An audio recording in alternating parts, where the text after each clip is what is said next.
Authored by Mike Krieger via Liberty Blitzkrieg blog. 2 years ago, German intelligence warned the world of the unique risks Saudi Arabia posed to the region. I covered it at the time in the post. German intelligence warns Saudi Arabia to play destabilizing role in the Middle East. Here's an excerpt. Saudi Arabia is at risk of becoming a major destabilizing influence in the Arab world, German intelligence has warned. Internal power struggles and the desire to emerge as the leading Arab power threaten to make the key Western ally a source of instability, according to the BND intelligence service. The current cautious diplomatic stance of senior members of the Saudi royal family will be replaced by an impulsive intervention policy, a BND memo widely distributed to the German press reads. Saudi Arabia has previously been accused of supplying arms and funding to jihadist groups fighting in Syria, including Islamic State in Iraq and the Levant ISIL. At the core of this intelligence warning was none other than Crown Prince Mohammed bin Salman, or MBS. I've been warning about the specific dangers presented by his brazen and sociopathic personality for years, and the recent purge finally threw it all into the spotlight for everyone to see. MBS has already wreaked havoc on portions of the region with his reckless and failed policies with respect to both Yemen and Qatar. Today's post will focus on the humanitarian catastrophe unfolding in Yemen, courtesy of the Saudi Crown Prince. The New York Times reported last week Saudi Arabia's three-day blockade of entry points to Yemen threatens to plunge that war-ravaged country into a famine that could starve millions of people, the top relief official of the United Nations said Wednesday. The Yemen crisis has worsened since the Saudis imposed the blockade on Monday after a missile was fired deep into their territory by the Iran-backed Houthi rebel group, which has been warring with a Saudi military coalition for nearly 3 years. Despite Saudi Arabia's assurances that the measure was temporary while it reviews inspection procedures, virtually all humanitarian deliveries to Yemen have been halted, including at least 3 United Nations airplanes of emergency supplies. Mr. Lowcock said the Saudis must immediately allow the entry of food and medicine at all seaports, permit the immediate resumption of air services to the cities of Sana'a and Aden, and provide an assurance of no further disruption to these services. Without such steps, he said, Yemen will suffer the largest famine the world has seen for many decades, with millions of victims. The World Food Programme, the anti-hunger agency of the United Nations, which has been feeding 7 million people a month in Yemen, is now unable to do so, Mr. Lowcock said. What we need is a winding down of the blockade to save the lives of those people. The country is struggling with an acute hunger crisis that has affected at least 17 million people, more than a third of them considered close to famine. Yemen also suffering a cholera scourge that has sickened nearly 1 million. Humanitarian supply lines to Yemen must remain open, said Robert Mardini, the Red Cross Regional Director for the Near and Middle East. Food, medicine and other essential supplies are critical for the survival of 27 million Yemenis already weakened by a conflict now in its 3rd year. Since then, the Saudis have opened the port of Aden and a crossing at Wadiya, but this is woefully inadequate.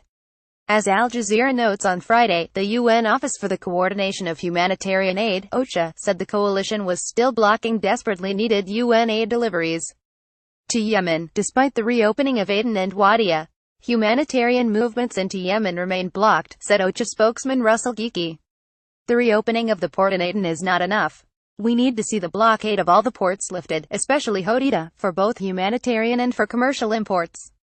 UN aid chief Mark Lowcock told the Security Council this week that unless the blockade is lifted, Yemen will face the largest famine the world has seen for many decades, with millions of victims.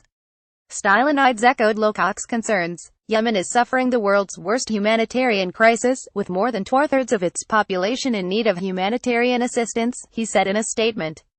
The EU shares the concerns expressed by Lowcock and calls for an unrestrained access to be restored immediately, to avoid Yemen suffering the largest famine in decades, Stylianides said. What we're looking at here is potentially the worst famine in decades, and it's important for decent U.S. citizens from across the political spectrum to admit our government's hands are soaked in blood.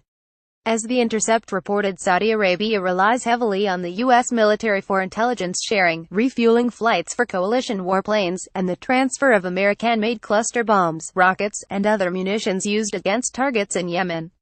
Congress, however, has never authorized U.S. support for the war, which has caused 10,000 civilian deaths and has spiraled in recent months into one of the worst humanitarian crises of the century.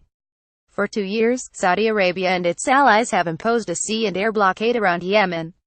Now, more than 7 million Yemenis face starvation and thousands, mostly children, are dying from cholera. Coalition warplanes have repeatedly struck crowded markets, hospitals, power plants, and other civilian targets.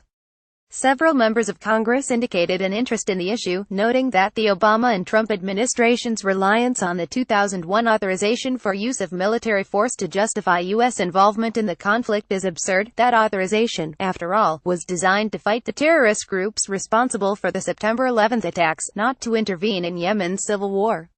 For 16 years, the executive branch has pointed to the AUMF as legal justification for its involvement in conflicts across the Middle East and Africa, a strategy that is legally questionable, but the use of the AUMF in the Yemeni context is especially bizarre given that the AUMF's target is Al-Qaeda, and the group AQAP, Al-Qaeda in the Arabian Peninsula, is fighting alongside the U.S.-Saudi coalition against the Houthi rebels.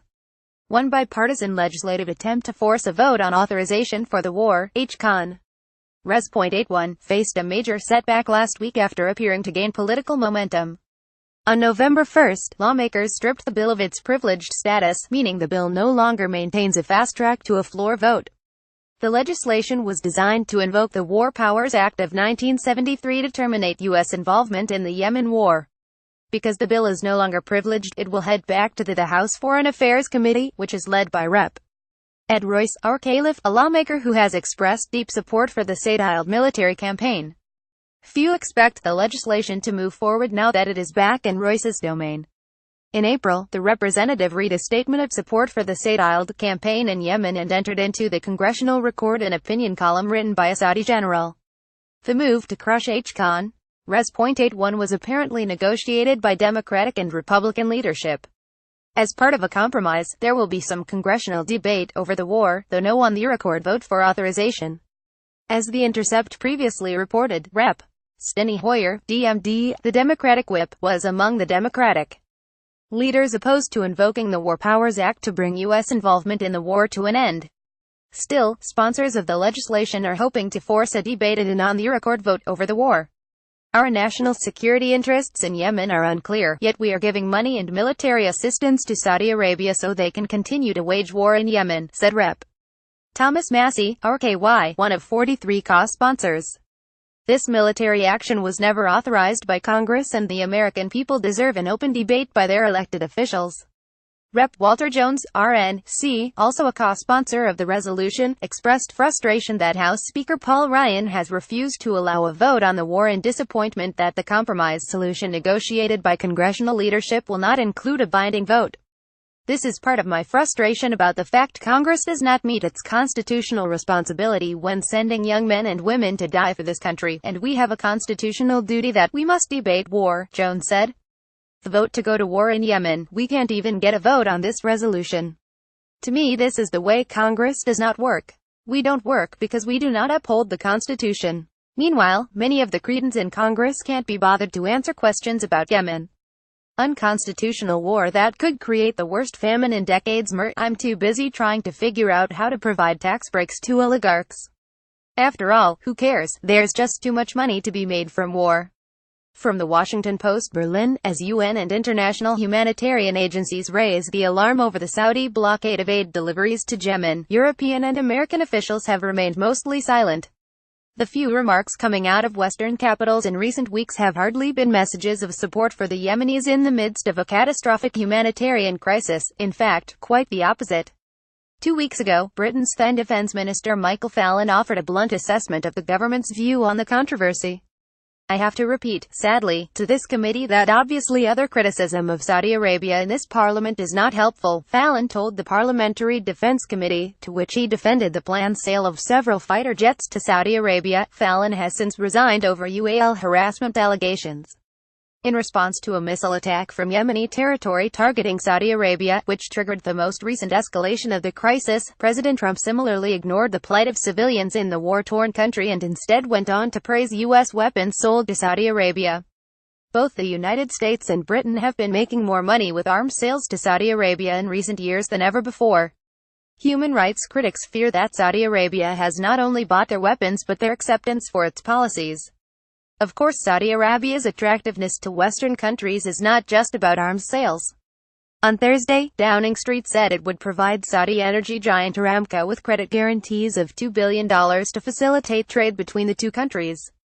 Britain and the United States are both trying to persuade Aramco to hold its much-anticipated IPO valued at hundreds of billions of dollars on the London and New York stock exchanges, with President Trump tweeting that such move would be important to the United States. In the United States, the Obama administration similarly suspended the sale of precision-guided munitions to Riyadh last year.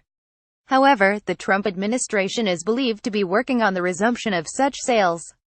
A separate major U.S. arms export deal to the kingdom was struck in May, and Trump has voiced increasingly strong support for the Saudi leadership ever since. Similarly, Germany is still exporting military equipment to the kingdom, although it now appears to be refraining from direct arms deliveries. If that's not MAGA, then I don't know what is.